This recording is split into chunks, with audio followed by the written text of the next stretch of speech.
Hello, this is Jensen with Soft Edges, and this is your reading for the swirly, whirly full moon in Gemini happening. Is our candle gonna light? Okay. Happening at 13 degrees of Gemini and Sagittarius on December 4th at 6:14 p.m.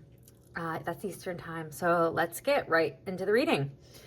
So the energy of this full moon, I say it's swirly because whenever there's a full moon in an air sign, we tend to really be in our heads.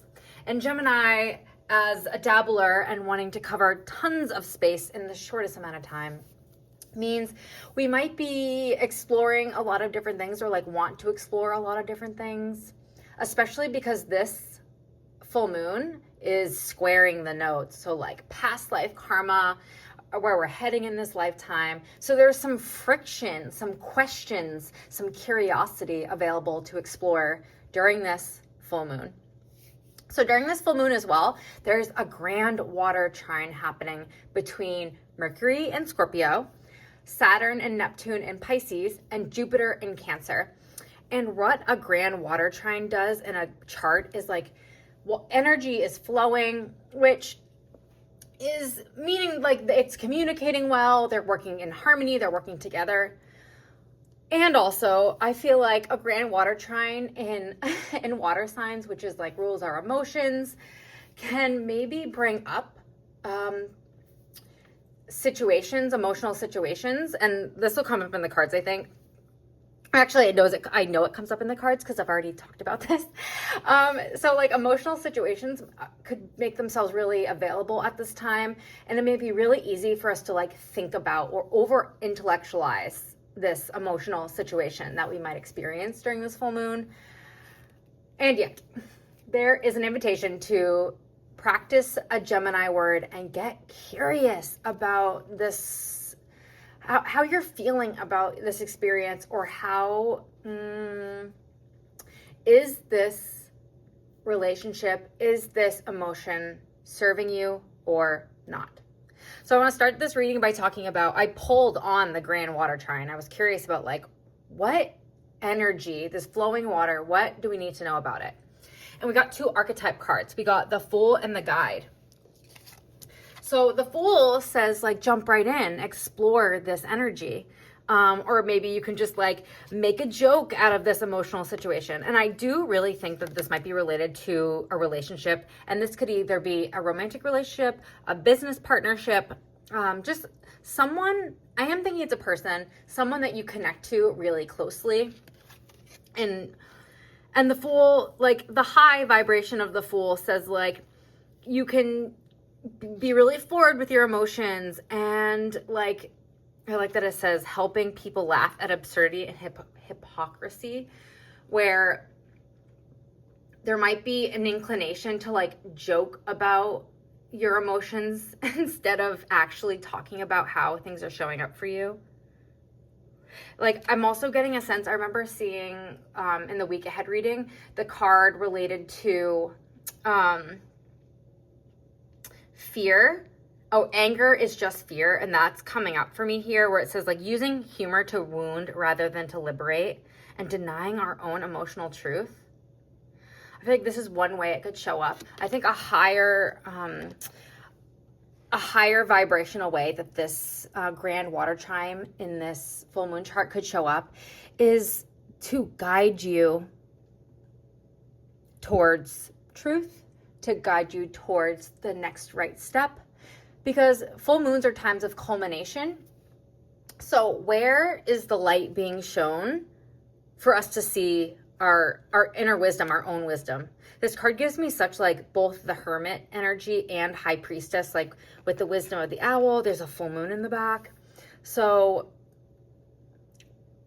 how can you again get curious about this emotion or this emotional situation? So the first line I asked, what is being illuminated during this full moon? We have the Two of Cups. So this makes me think of, again, who is this person that you feel either have or have had a really balanced partnership with?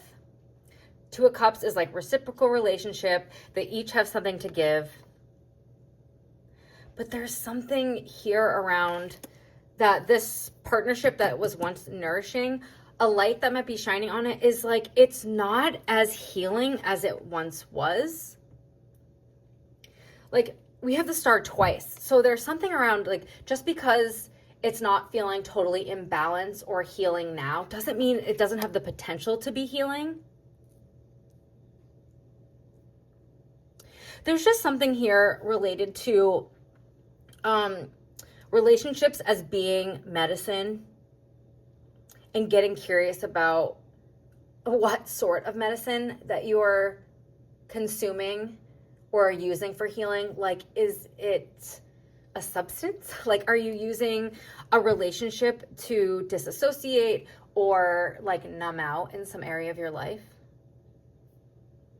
Again, especially with this like interaction with the sun and the moon squaring the nodes around, like potentially seeing old patterns showing up again, and the light being shown on the relationships that you've really leaned on for healing that are not doing that for you anymore, and that perhaps there is another one or one available to you that is coming through that is now healing. So letting go of an old partnership, potentially either work or like emotional, relational, letting go of something that's not healing anymore to welcome in something that is healing for where you're at now. So this was what is being illuminated and what is falling away for this. We have the Eight of Cups, and this is like the resistance to move away from an emotional situation.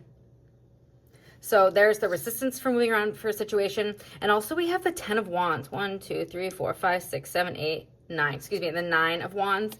And I heard, especially with this Knight of Coins, like you've been farting or dicking around. Like you've just been messing around. You've been resistant to move on from a situation that you know is not working for you. Or in, again, Gemini turns, like you're not addressing a situation. You've been moving too slowly through a situation, or like avoiding getting curious about where you're at, where someone else is at, whether a relationship is still as reciprocal as it used to be.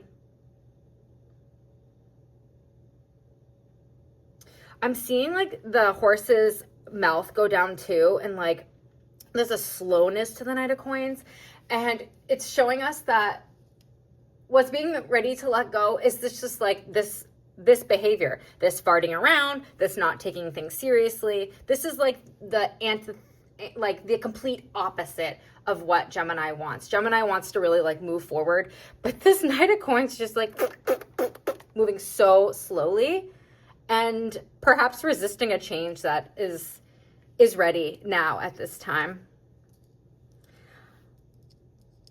So invitation here to get curious about this relationship, to feel into what feels healing for you now, to notice where you've been resistant to move away from a situation, and that it's felt like you've been carrying a lot for a long time, but you've been doing it anyways. And now it's time to release this. Allow curiosity to be your guide. Allow your emotions to guide you, and don't let them get out of hand. Happy full moon in Gemini. Thank you so much for being here, and I'll see you on the other side.